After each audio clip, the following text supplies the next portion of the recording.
What's up, folks? Welcome back to TacticalTortoise. My name is Trevi, and we are continuing our coverage of the 40k 10th edition details that have been revealed from the Kansas City Open live stream.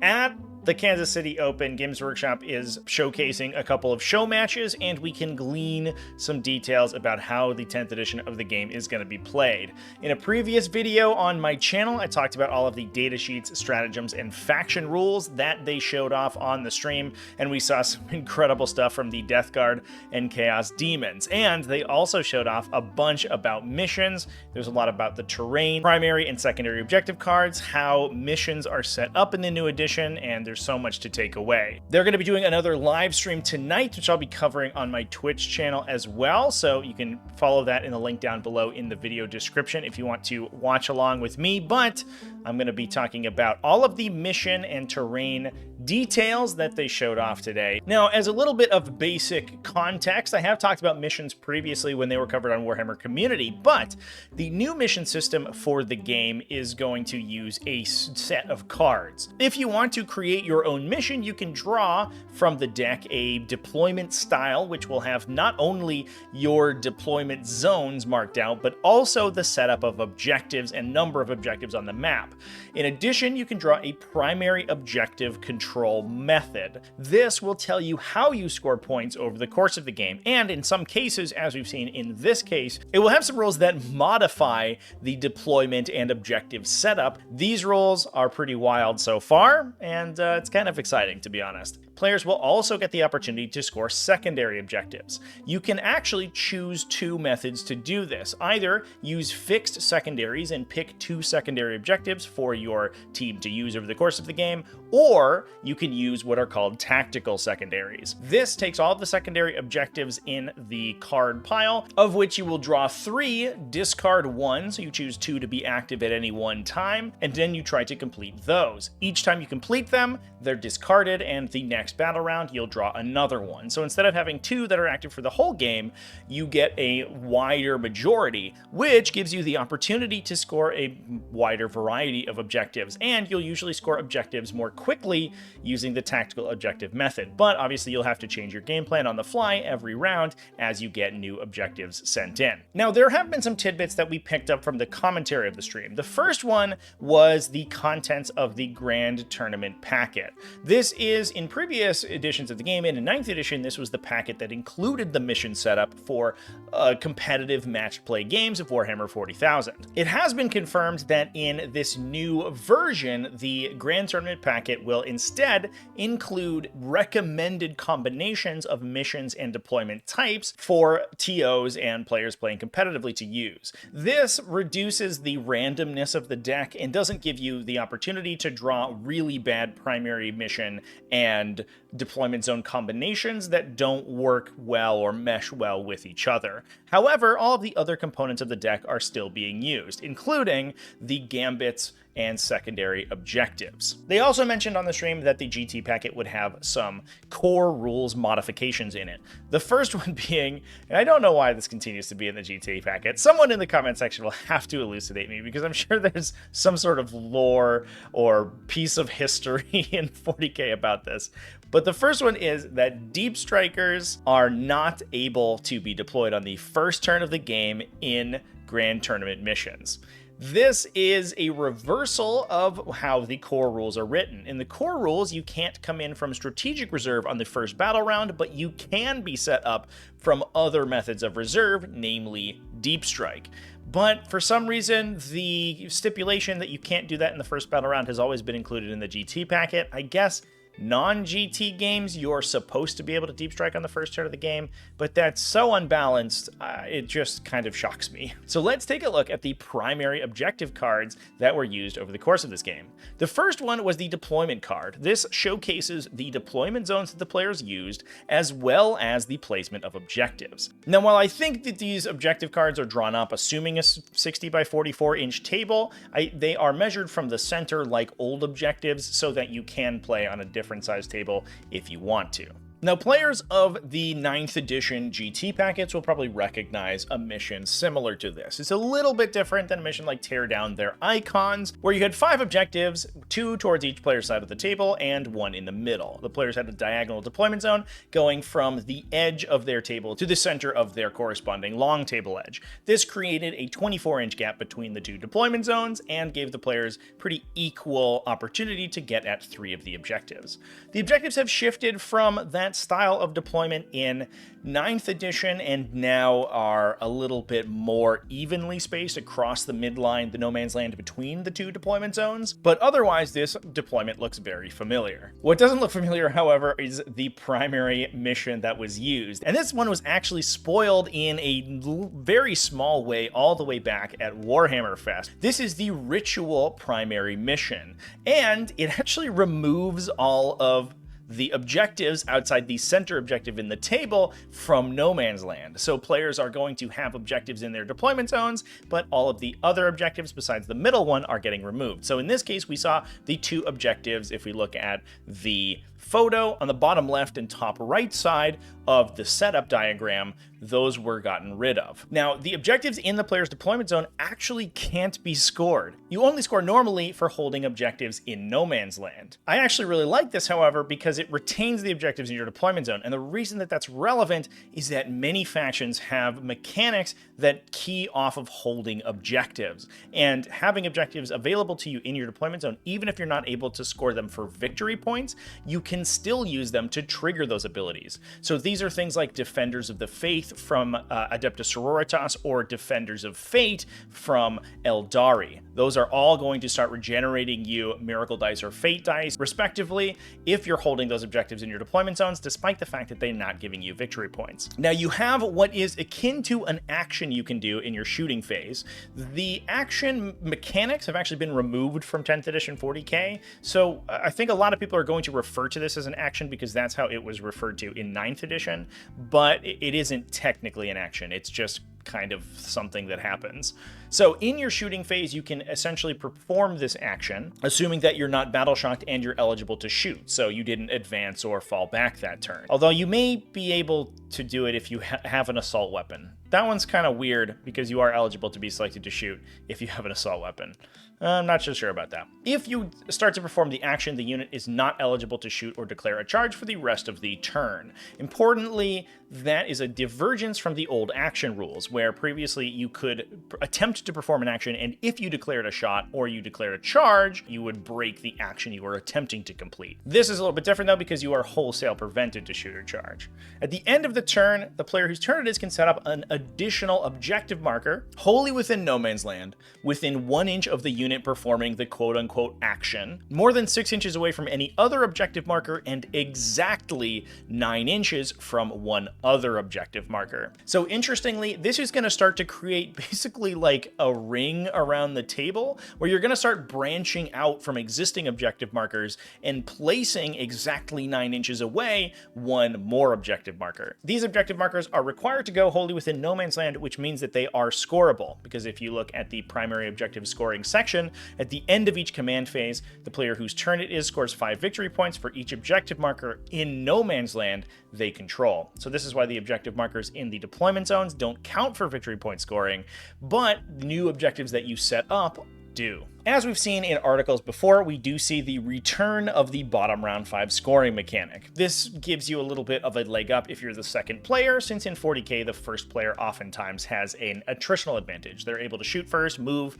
into charge range first, and get more board space than the other player. So the second player is able to score at the end of their 5th turn rather than the beginning, which means that they will oftentimes be able to max out their primary objective score for that turn. Now, in addition to the primary objective scoring, a mission rule card is also drawn. And we do have an example of the mission rule card that was used for this game, and this one's pretty crazy. This is Targets of Opportunity. And this basically modifies the second objective scoring metrics so that you have an additional tactical secondary mission. This is a boatload of text, so I'm just going to read it out to you. In this mission, if a player is using tactical missions, those are the missions that are drawn from the deck, then each time that player determines which secondary mission cards are active for them. If they have fewer than 3 active secondary missions, they draw from their secondary mission deck until they have 3 secondary missions. Normally, players will draw up to 2 secondary missions for each of their tactical missions, but this Targets of Opportunity rule makes them retain 3. If you are playing fixed missions, then in addition to the 2 fixed mission objectives that you select yourself, you will also gain a single tactical mission. In addition to your 2 fixed mission cards, you will also draw cards from your secondary mission deck during the battle. At the end of the secondary mission step, the player retrieves their secondary mission deck, removes the fixed mission cards from it that they did not select, and then at the start of each of that player's command phases, if they have fewer than 3 active secondary missions, including their fixed ones, they draw from their secondary mission deck until they have 3. The player has access to the New Orders stratagem. This is the stratagem usable at the end of your command phase that allows you to cycle out a secondary mission card. So if you have one that you don't like or is difficult to complete, you can spend a CP to get rid of it. Now, interestingly, it doesn't seem like the player with the fixed mission objective has access to the discard secondary missions game action, which allows you at the end of your turn to discard a secondary mission without refreshing it and gain a command point. That would be probably pretty broken if you already had fixed missions selected and you could just start discarding your extra mission that you didn't really want for command points. So that makes total sense. That said, missions with this Targets of Opportunity are probably a pretty good selection to use tactical missions for this reason, since most of the time you're going to have a tactical mission that you don't really want to use anyway, so the ability to just burn that to gain CP over the course of the game is a huge benefit. This is kind of an absolutely zany rule. The equivalent would be like having a mission special rule in 9th edition that made you choose 4 secondary objectives rather than the normal 3. Now, speaking of secondary missions, we just talked about them so much, so let's dive into a bunch of the cards that we got. The first one is Engage on All Fronts. This one is very recognizable for everyone who's played back all the way through 9th edition and even most of the way through ITC in 8. It is a little bit easier to score than it was in 9th edition. You score at the end of your turn if you have 1 or more qualifying units from your army wholly within 3 or 4 different table quarters,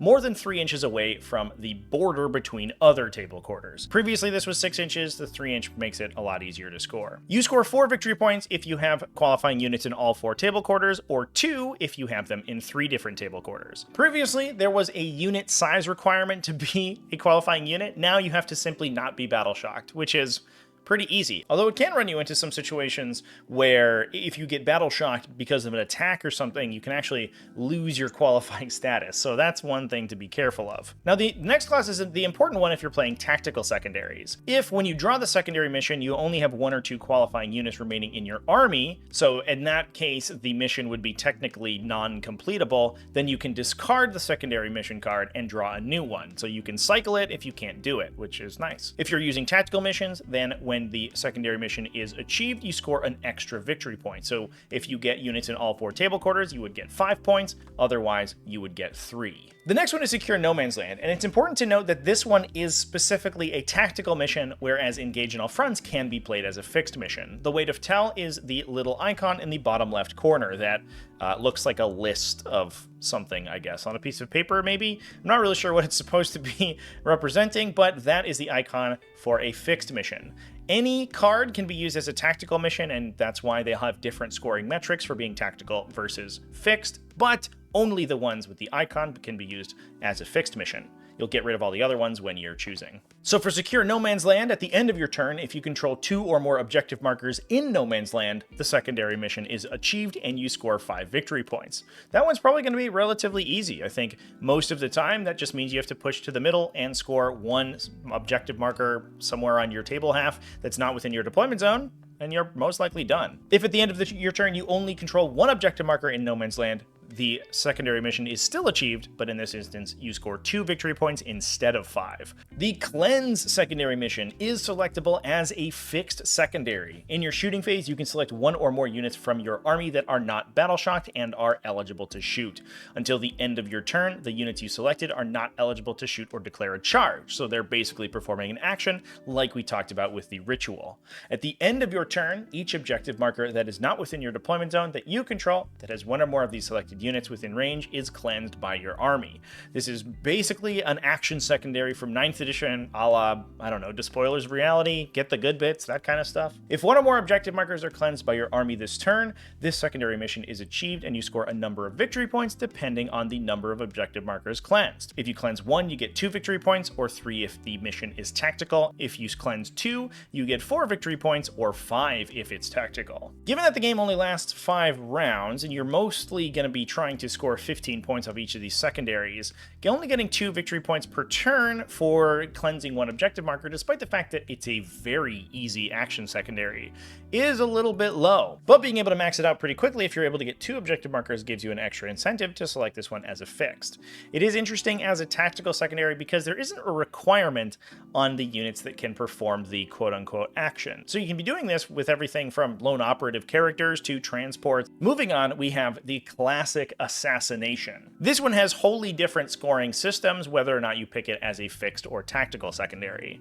If you're using fixed missions, while the secondary mission is active, each time an enemy character model is destroyed, you score 4 victory points. Done, easy peasy.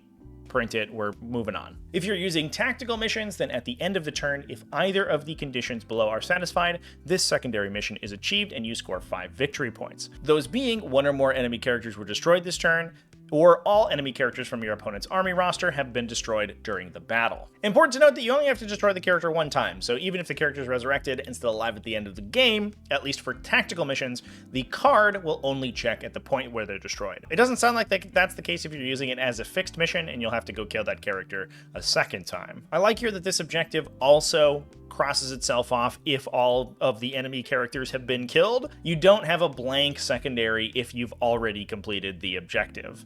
That said, this one's going to be a little bit tough because your opponent's probably going to be playing kind of cagey with their characters, and when it comes up as a tactical mission is a little bit questionable. We have seen some armies that are very focused on leaders though, and this as a fixed mission seems incredibly good, since all you need is 4 or 5 character models in your opponent's army, and for those characters to play kind of aggressively in order to have a reasonable chance of maxing it. I think that characters are going to be incentivized to both play forward, and they're going to be easier to kill than they have been in editions past. While you can't assign damage to them, oftentimes your opponent's frontline combat units will have multiple characters assigned to the unit, and you'll be able to kill them along with their bodyguards. You also have things like Epic Challenge and Tank Shocks that will be excellent at killing specific character units, so I think that this one is going to be very live over the course of the format. Area Denial is a tactical objective only. It scores at the end of your turn if 1 or more units from your army that are not battle shocked are wholly within 6 inches of the center of the battlefield, and no enemy units are wholly within 6 inches of the center of the battlefield.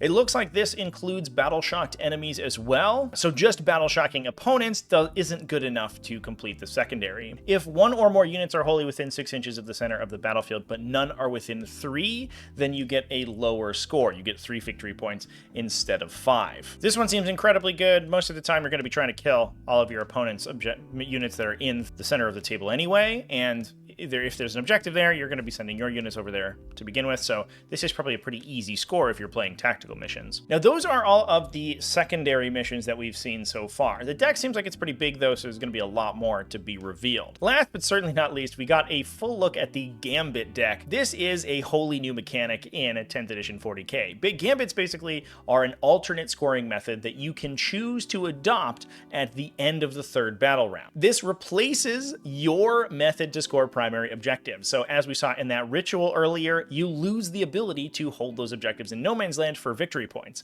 However, Gambits give you the opportunity to score a big boatload of victory points at the end of the game instead of normal scoring. These are usually very difficult and very hard, and you have to draw them randomly from the deck. There are 4 Gambit cards. One of them is essentially blank, and that's what you will use in the case that you've elected not to use a Gambit. When you get to the end of that 3rd battle round, when you are choosing whether or not to use a Gambit, you're going to draw 2 of the 3 remaining Gambit cards that aren't the blank one, which is called Proceed as Planned. Of those, you'll choose 1 to use and 1 to discard, or you'll sub in the Proceed as Planned card if you just want to keep scoring your primary. I have to imagine most of the time you're going to be scoring primary, but there are going to be some situations in which going for the Gambits is going to be the way to go. The first one is Delaying Tactics. Delaying Tactics requires you to engage as many enemy units as physically possible. This one instructs you to determine a a distraction number. Generally speaking, this is going to be 4, but it can also be equal to half the number of enemy units at the end of your 5th turn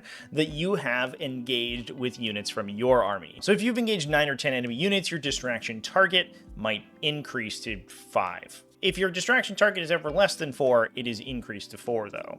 Whatever that distraction target is, those are the number of enemy units that you have engaged that you need to distract. So then after determining your target at the end of your 5th turn, you're going to roll a 4+ roll on each enemy unit you have engaged. You get some bonuses and penalties depending on whether you or the target are battle shocked, and for each enemy unit you succeed that 4+ roll for, they have considered to be distracted. You succeed in the Gambit if you have distracted equal to or greater than your distraction target. So let's say 90% of the time your distraction target is going to be 4. I think you would have to have engaged more units than your opponent started with, basically, in order for it to be higher than 4. Each enemy unit you have engaged has a chance to be distracted, and you need to get at least 4 units distracted. So let's say your opponent has 6 units remaining, and you all-out attack and you engage all 6 of them. For each of those 6, you roll a 4+ roll. You get +1 if they're battle shocked, -1 if you're battle shocked, and for each success, you add to your tally. If your tally is 4 or higher, the Gambit succeeds. Like most of the Gambits, this requires you to jump through a lot of hoops, and it requires kind of the stars to align in order for you to succeed with the Gambit and score 30 victory points, which is the reward for completing your Gambit. In this case, your opponent has to have, at the very least, at least 4 units remaining. You have to engage all of those units in melee, probably fight them, not kill them, and then receive attacks back and not be destroyed yourself. Then you're going to roll a 4+ for each of those units, and you have to, if they only have 4 units remaining, succeed 4 consecutive times. If you have more units engaged, you have a greater chance of delaying enough units to make your distraction quota. But if they have too many, then it's going to increase the number of successes that you have to roll to complete the mission. Emergency evacuation. You have an evacuation target. Emergency evacuation. Evacuation gives you a target number equal to half the number of units in your army that are on the battlefield, including units embarked in transports. Just like the delaying tactics, if your target number is below 4, it increases up to 4.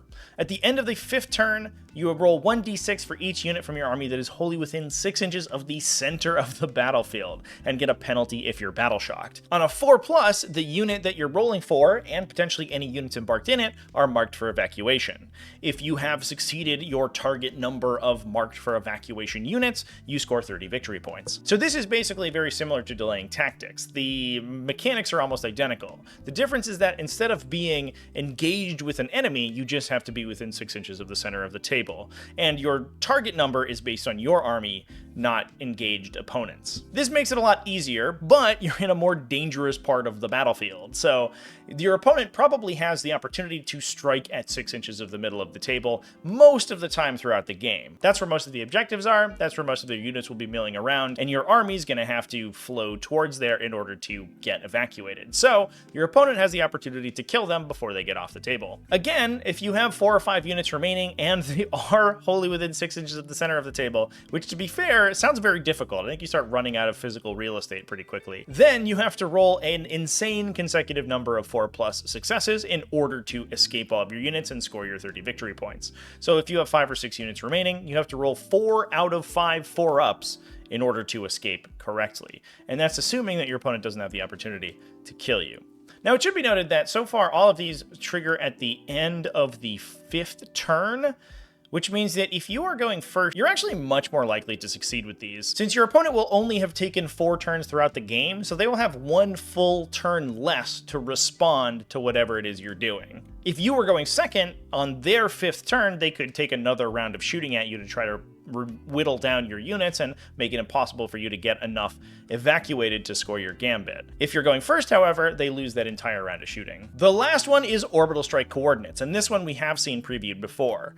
At the end of your 5th turn, if 1 or more units from your army not battle shocked are wholly within 9 inches of a battlefield corner, and those units are not within your deployment zone, you roll 2d6 and get +1 to the result for every other corner of the battlefield that has 1 or more units wholly within 9 inches of it. If your final result is 12 or more, so importantly you have to roll a 2d6 9 if you have all 4 table quarters scored, then you score a bunch of victory points. This one actually was probably the worst one they could have shown off to begin with, because it is the least exciting. It's basically just a random dice roll. You first off have to hope that you're within the 4 table quarters, then you have to hope you rolled 2d6 9 with no manipulation. You can't command reroll this or anything, you're just hard rolling a 9.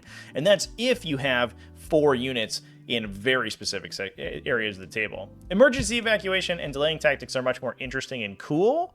This one less so. Honestly, even if you're a fast army that can maybe get to the corners of the battlefield, I kind of have to imagine that you're probably going to be playing for emergency evacuation anyway. That one feels like the best one to me, so it kind of feels like you're going to be trying to discard delaying tactics or orbital strike coordinates whenever you can. And again, you're going to draw 2 of these and discard 1, so you have a pretty good chance of getting the one that you want. Now, I know Gambits so far are pretty controversial. They're kind of weird include in the system. Now that we've seen all of them, they seem okay to me, to be honest. Most of the time, they're going to be impossible, and your opponent gets enough time to respond to that. I don't think that they're going to be particularly doable, but it's a kind of an interesting sub-game if your opponent is getting absolutely crapped on.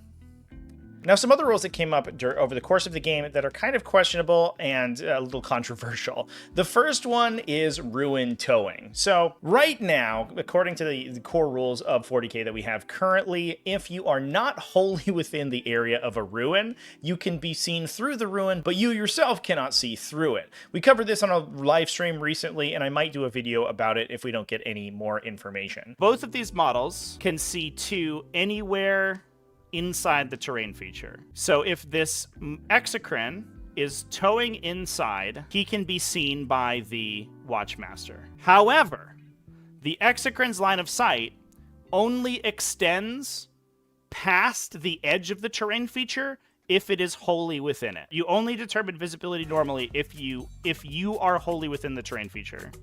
So if the Exocrine is standing here and the Watchmaster is outside the terrain, the Exocrine cannot see the Watchmaster because his line of sight stops at the end of the terrain, but because he's at least part of his base is inside, the Watchmaster can determine visibility to that part of the base and they can shoot the Exocrine. It's a weird situation that creates line of sight one way but not both ways and makes it almost impossible for large monsters or vehicles to draw line of sight through ruined terrain. That was not played that way on the live stream. In addition, according to the core rules, objective markers, that being the 40mm puck that's in the center of an objective mat that you'll often see on competitive 40k tables, are not able to have models placed on top of them. While models can move through them freely, they're treated as kind of an obstacle that you're not supposed to be standing on. I think this is nominally so that you can put models there to represent the objectives and kind of theme up your game, which I kind of appreciate, but it does create some weird rules areas where you have larger monsters or vehicles that already have trouble moving through breachable terrain that they aren't able to pass through to find